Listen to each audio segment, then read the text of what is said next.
In this video, I'm going to share with you guys one of my favorite training protocols, and that's the protocol mentioned in The Quick and the Dead. So this is a power-only protocol. Like, the idea is to develop the maximum capabilities in power with the minimal amount of exercises. So the original concept, I mean, there's two options. You can go with kettlebell swings and push-ups for one protocol, or you could just do kettlebell snatches only. And the idea is to get as much full body work as possible with the minimum amount of exercises and minimum amount of time required. So the concept here is more is not better, it's just more. And so you do 5 sets, or I call them sometimes cycles of 6 minutes. 6-minute sets, and it's all based on time. So anybody can do it, and it's not really going to wear you out, right? And so it's a 28-minute commitment overall from my experience. And it's going to build, your hip hinge power. It's going to give you the what the hell effect from the kettlebell swings, but it's also going to work on your push-ups. So if you really appreciate, being able to punch harder, to run faster, and stuff like that, then you're really going to appreciate this training regimen. So anyways, the way it's set up is it's obviously a 6-minute cycle, but it's on repeat. Do a maximum of 5 sets, a maximum of 5 sets. You don't compress any of the rest times, all right? But everything is done with maximum power, trying to get done with it as quick as possible, but without sacrificing technique. And this is something that you need to train. Power is a trained skill, right? Or strength is a trained skill, and power much more is a trained skill. The recommendation is to stick with this protocol for quite some time, for at least a month and up to a year or more, to get the maximum benefits. So from the time the timer starts, I actually have an interval timer. So for the first minute, for this first chunk, you're going to do 10 kettlebell swings right out the gate as fast as you can with the left hand. And then again, I'm doing kettlebell swings and push-ups, all right? So 10 kettlebell swings with the left hand right out the gate. This shouldn't take you longer than 20 seconds. It should take you maybe 16 seconds maximum, because you're really forcing them out and doing a good strong hip hinge, and I'll go ahead and demonstrate at the end of this video. And then the rest of that minute, whatever's left, you use that to recover and rest, because you're trying to bring your heart rate down. Power is best exhibited from a relatively low heart rate, right? So then at the top of that minute, once it gets into at the 60-second mark, or the 1-minute mark rather, you're going to do 10 kettlebell swings with the right hand. And again, maximum power as soon as that 60 seconds is up, or what have you, like once you're at that 60-second mark, 1-minute mark, you're going to do your 10 kettlebell swings with the right hand. And of course, the rest of the time is used to rest and recover, bring your heart rate down. At the 2-minute mark, you're going to begin a 60-second rest period, and that you're just going to take 60 seconds to rest. At the 3-minute mark, you're going to do 10 push-ups as fast as you can. You're going to start on the ground, and you can do knuckles or you can do your bare hands. If you want to harden up your knuckles a bit and you want to be easier on the wrists, then I would actually do knuckle push-ups if you want to be a little neutral and nicer to your wrists. So 10 push-ups as fast as you can at the start of the 3-minute mark. And of course, the rest of the time, it shouldn't take you more than 10 seconds to do all that, because you're going as fast as you can from touching the ground to full lockout. Of course, brace your midsection and everything. Try to stay straight as a plank. And then you're going to have the rest of the time to rest and recover, bring your heart rate down.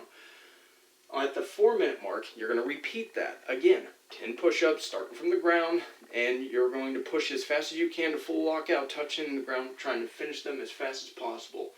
And then the rest of that minute is going to be rest and recovery. At the 5-minute mark, you're going to rest for 60 seconds before you start the next set at the 6-minute mark. So that's how it's really laid out. So it's very simple. It's based on time. You have a lot of time to recover. It's like a 1-to-4 or 1-to-3 ratio on work to recovery time, or work to rest time. So the idea here is your concentrating on your capability of exhibiting power. You can't do that if you're winded all the time. So anyways, that's the setup, and let me go ahead and get into the demonstration.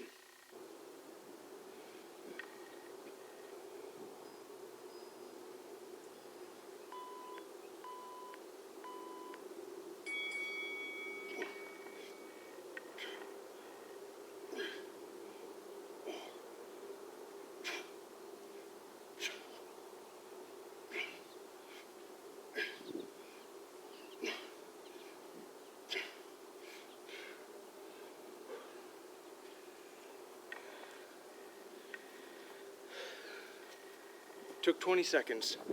Now we're going to rest for the rest of the minute, and then do the right hand.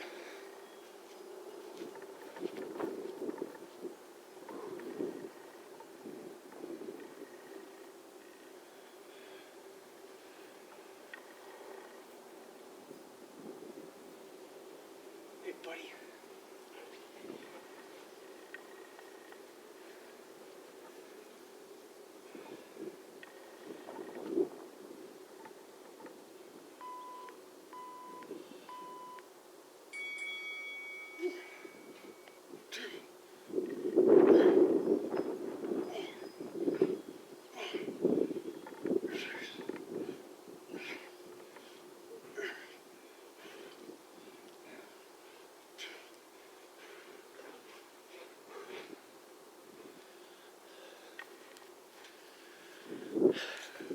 Now I'm going to rest for the rest of this minute, and going to rest for an entire minute before doing push-ups.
Come on, Q.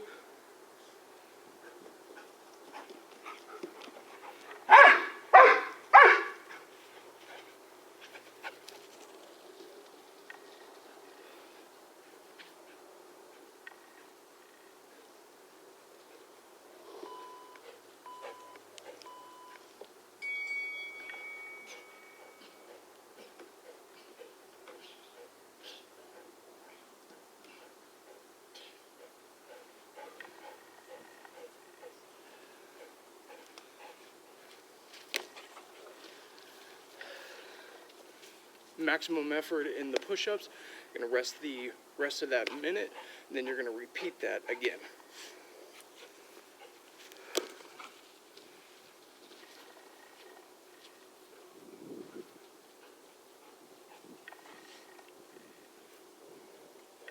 Good girl.